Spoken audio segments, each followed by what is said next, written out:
Ehk siis vahepeal jälle üks soolo-episood siia vahele, sest mul tuli spontaanselt idee, kuna ma teen jälle kaasa ühes Adam Roa kursuses ja seekord on siis selline 7-päevane kiirkursus, kuidas olla parem kõneleja, kuidas paremini esineda, kuidas iseennast nagu autentselt presenteerida. Sest ta ei räägi nagu sellistest, ma ei tea, nippidest ja trikkidest ja kuidas mingeid pause pidada, vaid see ongi rohkem sellise autentse iseenda olemusega ühenduse võtmine, et siis olla võimalikult ehe. Aga see ei tähenda mingit trikitamist ja publikuga manipuleerimist, et ei ole mingi kehakeele reeglid ja selliseid asju, et lihtsalt see, et õpidki iseenda autentset olemust esile tooma. Ja eile siis, kui oli teine päev sellest kursusest, mida me teeme nagu täiesti laivis, et siis tema ise on ka koos meiega Zoomis ja juhendab seda teemat. Ja see on tõesti nagu väga lahe võimalus olla sellise inimesega. Kas või virtuaalses klassiruumis, tema on mind viimase aasta jooksul kõige enam mõjutanud ja sellepärast mul on ka nüüd see ingliskeelne podcast Shift Happens ja ma kirjutasin valmis oma raamatu manifestoritele ja üldse nagu hästi palju asju on toimunud tänu sellele, et ma kohtusin Adam Roaga eelmisel aastal Mindvalley laval. Tema oli siis laval ja mina olin saalis parajasti vabatahtlikuna tööl ja mina pidin olema see inimene, kes tema jaoks siis mikrofoniga ringi jookseb ja publikul laseb küsimusi küsida. Et see oli minu esimene kokkupuude ja ma ise kuulasin ka tema esitluse ära ja tegelikult juba aasta tagasi, 2024 juulis, ma tegin seda harjutust, millest ma ka kohe räägin ja nüüd me tegime seda uuesti, aga natukene teises formaadis. Ja sina saad ka seda harjutust teha, et leida üles nagu need kõrgustikud ja madalikud, need mäed ja orud enda elust, mis on sind kõige enam kujundanud inimesena. Ja meil igaühel on neid, meil on neid kõrgeid tipphetki, meil on neid madalpunkte ja orgusid. Ja kui sa nagu tead, mis need on, sa võib-olla mõistad ka iseennast paremini. Ja kui sa oledki täiesti selles madalpunktis, täielikus sitas, siis sa võib-olla tead, et mingi hetk siit orust sa saad välja ja jõuad järgmise kõrgpunktini ka. Sest meie elu ei ole niimoodi nagu lineaarne, ta ongi niimoodi üles-alla. Mu taust on täna natukene teistsugune. Ma olen Amsterdamis, jällegi Mindvalley University või Mindvalley U üritus, töötan jälle vabatahtlikuna. Kohe lähmegi sinna koha peale ka. Ametlikult algab homme, aga täna me siis saame kätte nagu T-särgid ja kohtume selle kohaga. Kindlasti see on natuke teine kogemus.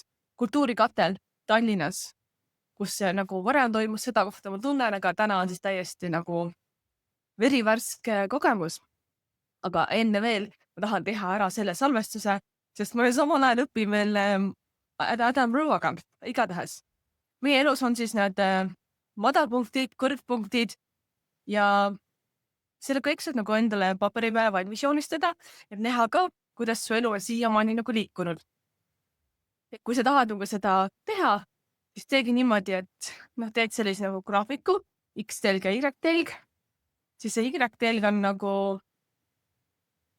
rahulolu või õnnelikkuse tunne, näiteks 1-10, 0-10, 0 on nagu kõige madalam, see on see koht, kus sa nagu oledki täiesti kutu, täiesti surnud, et võib-olla kui sa siin oled nagu praegu veel elus ja mind kuulamas ja vaatamas, siis tegelikult see 0 arvatavasti nagu ei ole, sest päris 0 oleksid juba surnud. Ja siis 10 näiteks ongi see maksimaalne õnnelikkuse skoor. Ja siis X-teljele pane enda eluaastad.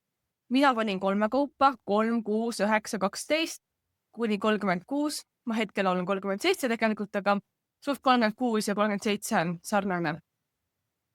Et jaga mingiteks punktideks ära see telg. Ja siis hakka märkima sellele graafikule, sinna tühjale ruumile, nagu erinevad eluetappe, et kus sa näiteks olid 3. eluaasta juures. Kui kõrge oli see õnnelikkuse skoor 1-10. Et kas sul oli nagu täiega nagu äge 9-10 elu, et kõik nagu sujus, olid jumala vinge lasteaia laps või olid sa kuskil täiesti omadega mitte nii heas kohas. Ja pane need punktid nagu erinevate vanuste juurde kuidas ennast parajasti tundsid, et seal võivad olla ka mingid pöördepunktid ja mingid sündmused, miks sa mingis kohas ennast teatud moel nagu tundsid. Ja kui sa oled kõik need punktid nagu paika pannud, siis ühenda need üheks jooneks ja sa näedki, kuidas tekivad sellised. Ma näitan nagu seda enda oma ka, et minu oma siis näeb välja umbes selline. Siin on nagu näha need, kui see nüüd vaatab praegu, siis siin ongi näha sellised erinevad eluetapid ja üles-alla kõikumised. Ja ma kirjutasin juurde ka, et et 6. eluaastal kogu pere oli koos, kõik olid õnnelikud, siis ma olin pigem kõrgemal. 9. millest ma räägin kohe ka täpsemalt, kui ma olin 9-aastane, siis oli väga palju peredraamasid, lahkuminekuid, mina jooksin kodust ära, siin ma olen nagu kuskil 2,5 kandis, et ei olnud nagu nii õnnelik, siis ma tõesti pidin 9-10-aastasena kodust ära jooksma ja siis ema käisin politseega otsimas. Ma kohe räägin täpsemalt. Ja siis, kui ma olin 15, ma võitsin hästi palju olümpiaade, olin hästi edukas ja tubli akadeemilises plaanis, siis ma olen pannud siia mingi täiesti 9 peale. Või esimene pikem suhe ka täiesti laes. Ja siis esimene lahkuminek ja isa kaotus on ka täiesti nagu, mis juhtus omal aastal, siis seal on jälle selline madalpunkt. Järgmine kaaslane, minu eksabikaasa, temaga kohtumine, koos äri ehitamine, uus suhe, asjad, seal on jälle selline kõrge punkt. Ja siis, kui ma otsustasin, et ma tahan siis suhtest välja astuda, ma tahan lahutust ja hakkasin jälle üksi olema, siis on nagu madal punkt. Ja praegu ma olen sellises nagu tõusvas faasis, kus ma olen ise ennast aastaid ehitanud läbi enesearengu teekondade ning ma tunnen, et järjest hakkab asi jälle paremaks minema või järjest tõusen kuhugi väga lahedasse kohta. Et jah, ongi selline joonekene tekib. Ja siis sa saadki nagu näha, mis on sinu need kõrg- ja madalpunktid. Kui ma eile neid vaatasin, me tegime siin mitu asja, aga need kõik pole sinu jaoks olulised, siis ma märkasin, et kõik minu mingid madalpunktid on seotud teiste inimestega. Et ongi, et mingi peredraamad siis, kui ma olin 9-10-aastane, mille pärast ma jooksin ära kodust. Lahkuminekud, isa kaotus, selline lein, kellestki ilma jäämine, lahutus, et see kõik on seotud nagu teiste inimestega. Ja ma ei taha öelda, et teised inimesed on mulle kannatusi toonud, sest ka lahkuminekut mina ise nagu algatasin ja põhimõtteliselt mina ise tekitasin endale piinasid ja neid madalkohti. Võib ka nii öelda, et tekitasin kasvukohti, sest alati siin näeb seda teist poolt ka, kus sa võidki nagu kasvada ja kuidas see võib sinu ka viia mingisse paremasse kohta. Aga see on seotud teiste inimestega. Teised inimesed olid mängus, siis kui ma nagu tegin endale mõnes mõttes haiget, kui ma sundisin ennast hästi kiiresti kasvama. Ja samas ka minu need suured tipud on seotud kohati teiste inimestega, aga mitte alati. Lihtsalt 3 asja, mis ikkagi kõrgemalt nagu välja tulid, oligi see, et esimene suur suhe esimese elukaaslasega oli väga lahe, kasvu õppimise, kooseluperiood. Teine suhe, millest sai ka abielu ja me ehitasime koos ka nagu väga ägedat äri, meil oli mitu aastat, väga lahe, edukas äri ja meil tõesti läks hästi ja nii põnev oli seda kõik ehitada nagu elu ja samas ehitada ka äri koos, oli väga-väga vahva. Kuigi seal on omad kitsaskohad, kui sa nagu ehitad oma kaaslasega koos äri ja ma arvan, et ma võib-olla praegu seda enam ei tahaks teha. Ja samas see oli ka selline väga lahe aeg. Ja siis üks minu nendest tippudest kõrghetkedest elus oli ka selline, mis oli nagu täiesti minu enda omad. See, kui ma võitsin nagu kooliõpilasena 15-16 aastaselt hästi palju olümpiaade, ma olin akadeemiliselt tubli ja edukas, ma võitsin ka vabariikliku eesti keele olümpiaadi, ma olen olnud Eestis nagu number 1. Ma tundsin ennast siis nagu väga-väga hästi. Aga selle tegelikult järgnes ka järgmise paari aastaga selline langus jällegi sellele tipus olemisele, kus ma 9. klassis olingi nagu täiesti aasta 2004 siis. Ma olin vabariiklikult ja maakonnas hästi edukas, sai palju auhindu.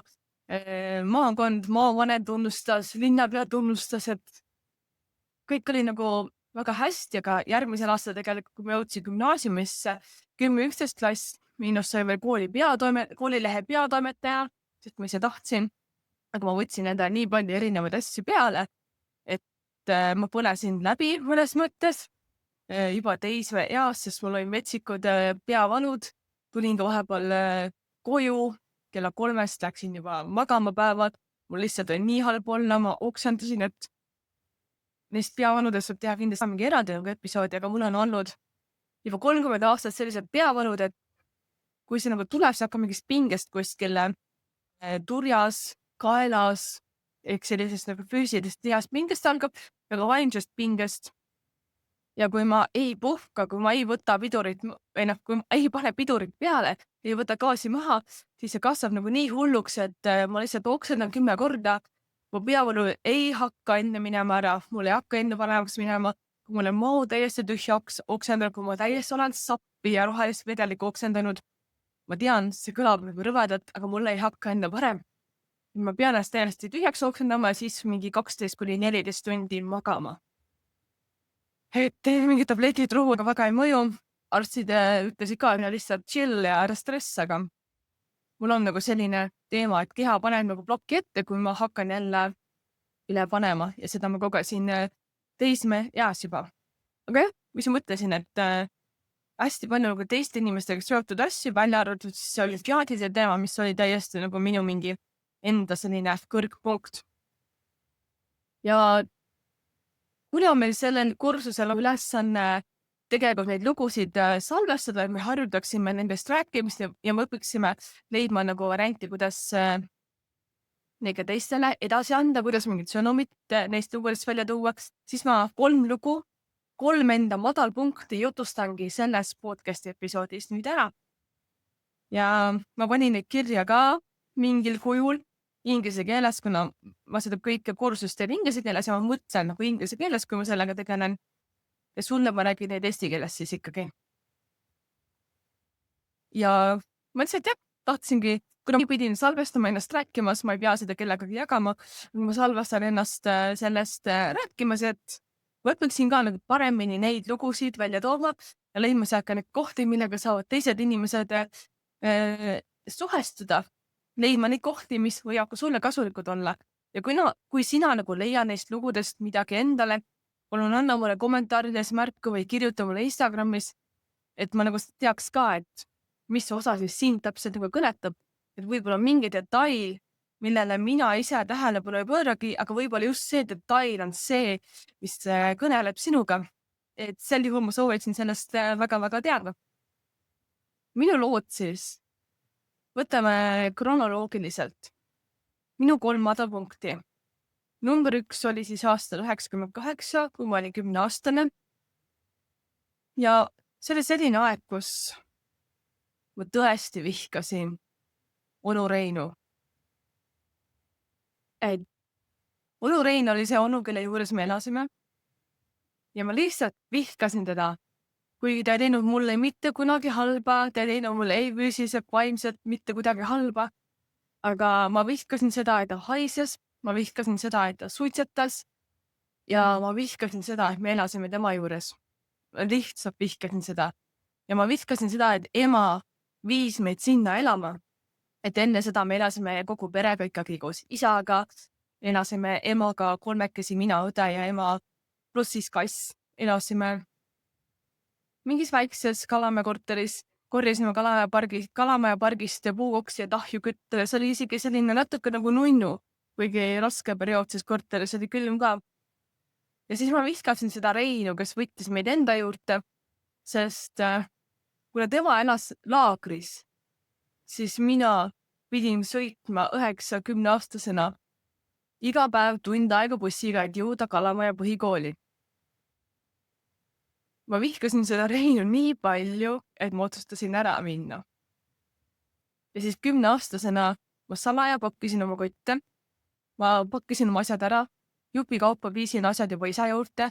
Isa elas 3 minutit Kalamaja põhikoolist. Ja mina ei tahtnud elada kohas, kust oli tund aega bussisõitu igal hommikul, igal õhtul. Ja ma ei tahtnud elada selle suitsuhaisu sees. ma siiamaani vihkan suitsetamist väga tugevalt, ma pole elu sees proovinud, no väga tugev selline punane lipp tekib, kui ma näen kedagi suitsetamas, et see on ka võib-olla mitte kõige parem suhtumine inimestesse, aga kui ma saan teada, et keegi suitsetab, siis minu arvamus sellest inimesest kohe langeb. Ma ei väärtusta teda enam nii palju, kui ma saan teada, et ta suitsetab. Mul on mingi väga tugev kiik selle suitsetamisega. Mul on olnud kaaslasi, kes salaja suitsetavad või ma olen nagu käinud väljas suitsetajatega, aga ma ei tea, ma ei suuda. Mulle üldse ei meeldi see.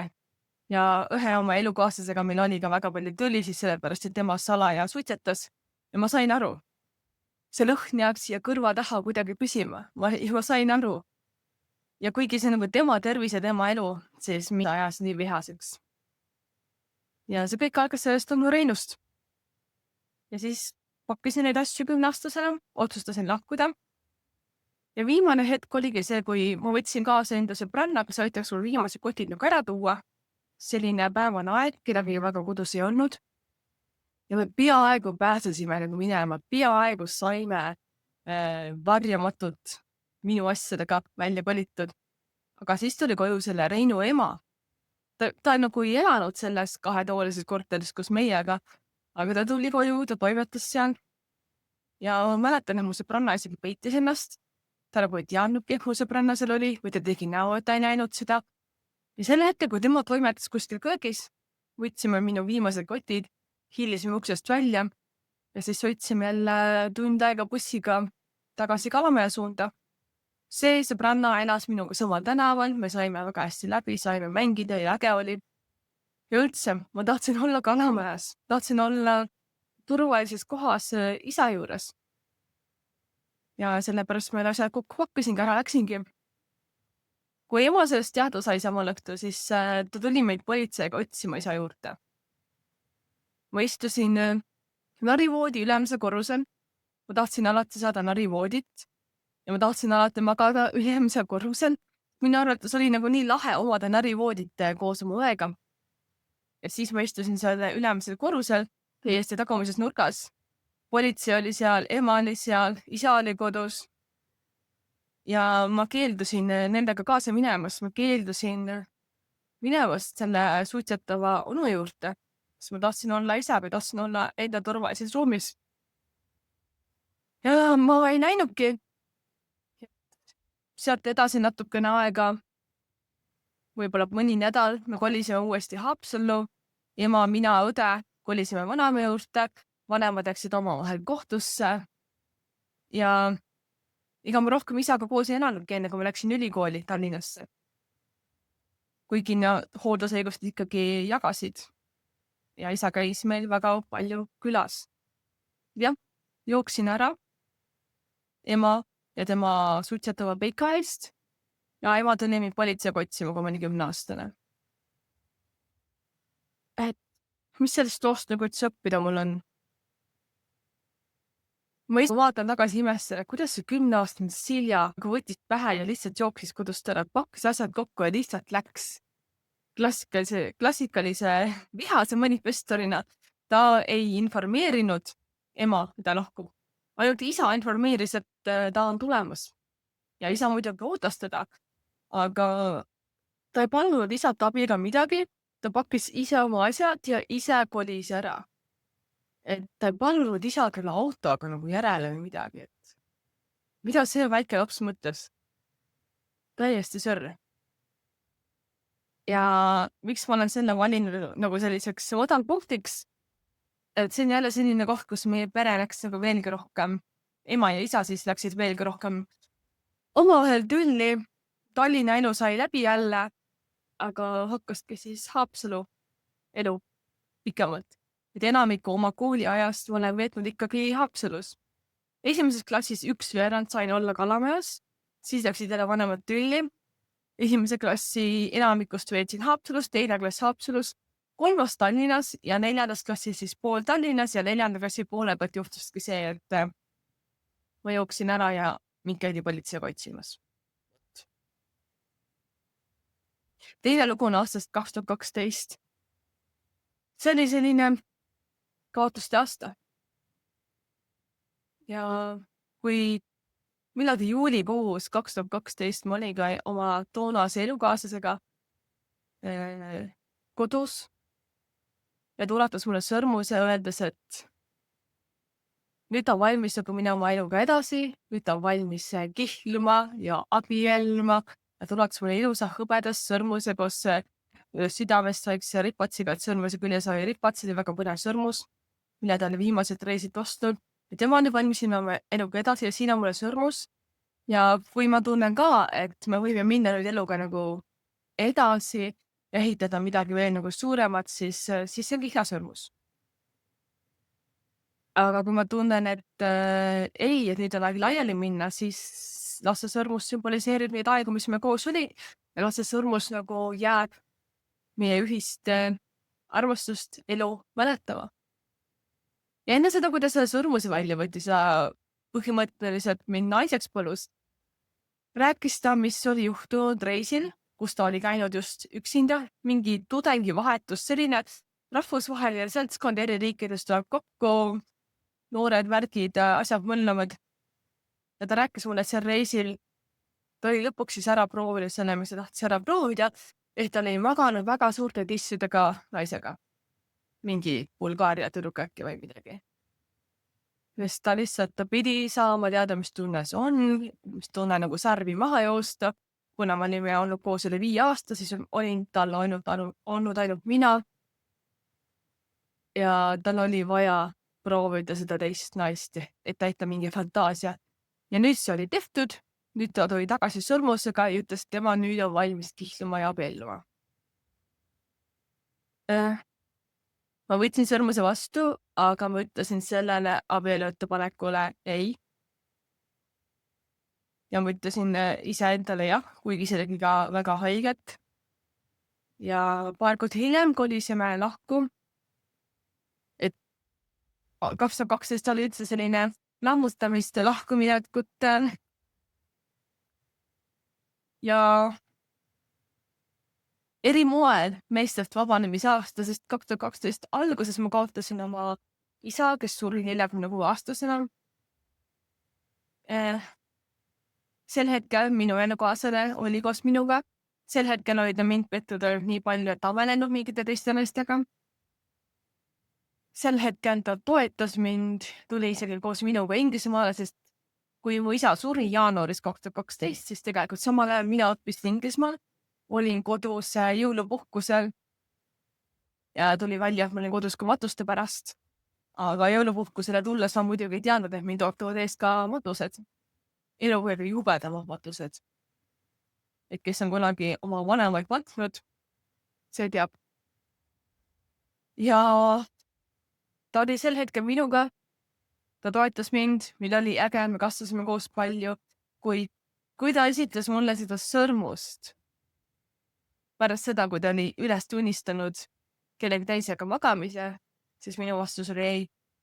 Ja sealt algas selline lahku kasvamise periood. Me läksime nagu ametlikult lahku, aga tegelikult päriselt lahku. Sellega läks veel 2 aastat aega, et tegelikult me olime koos 7 aastat. Sest kui me juba isegi elasime eraldi, ma ei tea, mingi Facebookis või Reidis äkki oli siis veel. Isegi kui seal meil oli kirjad, et me oleme vannelised, me saime salaja kokku ja olime nagu vahepeal koos. See on natukene segane lugu, millest ma räägin kunagi teine kord. Ja 3. lugu on selline 2020-2021. Ja meie abielu ei kestnud väga kaua. Sest ma mingi hetk hakkasin tundma, et miski on nagu valesti. Ja talle mõelnud, et mitte kunagi. Ma ei öelnud oma abikaasale mitte kunagi, et miski on valesti. Ma lihtsalt põlesin seestpoolt. Ma surin seestpoolt. Ja mu sikupidi prismat kõndides ma tundsin vahel taldrikud riiulid, et maha virutada. Sest on nii rõve oli olla. Ja kui ma suvel veel tundnud, et ma ei tea midagi nagu valesti, salaja Google'lasin korra lahutust, aga siis pani ruttu samas selle Google otsingu kinni, sest ma tundsin ennast nii halvasti, et ma julgen üldse lahutust guugeldada, ma julgen üldse selle peale mõelda, siis mingi hetkel, mingi oktoobri lõpp ja edasi, november 2020, 2019 isegi hakkas see asi lagunema. Ma ei öelnud talle kunagi, mitte enne, kui ma päriselt lahkusin. Alguses ma lahkusin ainult nädalaks, et saada endale natuke nagu hingamisruumi. Ma igatsesin teda selle nädala jooksul, tema käis mul külas selles uues kohas, kus ma redutasin nädal aega. Pärast seda me tähistasime 5 aastat koos ja 2 päeva pärast aastapäeva tähistamist ma jätsin ühe kirjakese kõrki ja läksin ära terveks kuuks, et mõelda, et olla üksinda, olla iseendaga ja mõelda. Ja sellest hetkest on nüüd möödunud enam kui 5 aastat, kui ma läksin üksinda mõtlema. Ja ma ei läinudki kunagi tagasi. Läksin tagasi ainult selleks, et oma asju pakkida ja kassid ära tuua, sest kassid olid minu omad ikkagi. Et ma olin täiesti nagu kuidagi joondusest väljas, armastusest tühi, igav. Ma tundsin, mina kannan kogu seda koormat enda õlgadel, mina olen see mees ja mina olen nii palju maskuliinses energias selles suhtes ja ma lihtsalt ei jaksanud. Ja siis ma lihtsalt viskasin tema ja tema koorma minema, otsustasin kanda edasi ainult enda koormat. Ja vahel ma siiamaani kahetsen, et ma ei osanud õigel ajal suhelda. Ma ei ütle, et peaks nagu tagasi saama seda abielu, aga lihtsalt vahel suhtlemine teeb imesid. Hei, selle episoodi lõpp on nagu täiesti teistmoodi. Vahepeal möödunud peaaegu 2 nädalat, ma olen jõudnud tagasi Eestisse ja tegelikult eelmine kord see katkes nii järsult, sest mul sai arvutil aku tühjaks ja lihtsalt ei pannud arvutit seina ja siis see aku tühjaks ja salvestus katkes. Praegu salvestan ilma kaamerata, ilma mikrofonita täiesti suvaliselt, et lihtsalt see episood kokku tõmmata. Ja rääkisin siis 3 lugu enda elust, 3 enda madalpunkti. Ja nüüd, kui ma seda nagu töötasin ja üle vaatasin, siis mõni asi teeb ikka veel haiget ja mõni asi paneb imestama. Ja väga palju on ka seda tunnet, et vau, ma olen ikka elanud. Ja tõesti, ma tahan kuulda ka sinu lugusid. Võid saata mulle kirja Instagrami näiteks või läbi minu kodulehe. Saab saata ka anonüümsemat sõnumit. Saada mulle oma lugusid ka ja äkki ma loen selle ette millagi. Sa ei pea üldse oma päris nime panema. Läbi kodulehe saab saata väga anonüümselt. Ja tõepoolest ma tahaksin väga lugeda ka vaatajate kirju, lugusid ette, neid siis anonüümselt jagada. Et võib-olla just sinu lugu on selline, mis aitab kedagi teist ka läbi kitsaskoha minna. Ja eelkõige see aitab kindlasti sind ennast, kui sa saad mingi asja endast välja. Sest selle hetkel, kui sa selle välja räägid, kas või anonüümselt, kas või läbi minu kanali, siis sa hakkad sellest vaikselt lahti ütlema. Ja kui see on miski, mis on sind kannatama pannud, siis sellest lahti ütlemine ongi oluline samm nagu sellisele paranemise, tervenemise teel. Nii et kui sul on lugusid, mine minu kodulehele siljapaulus.ee, otsi üles podcasti Tublid tüdrukud alamleht ja seal sa leiad ka vormi, mille kaudu sa saad mulle loo saata. Või siis tule kimbuta mind natukene Instagramis, kas siis Tublid tüdrukud Instagramis või Silja_PS Instagramis ja lihtsalt räägi ära see. Räägi ära ja kõigil hakkab parem. Aitäh, et kuulasid ja vaatasid. Jälgi, kommenteeri, jaga sõbrannaga ka. Vot.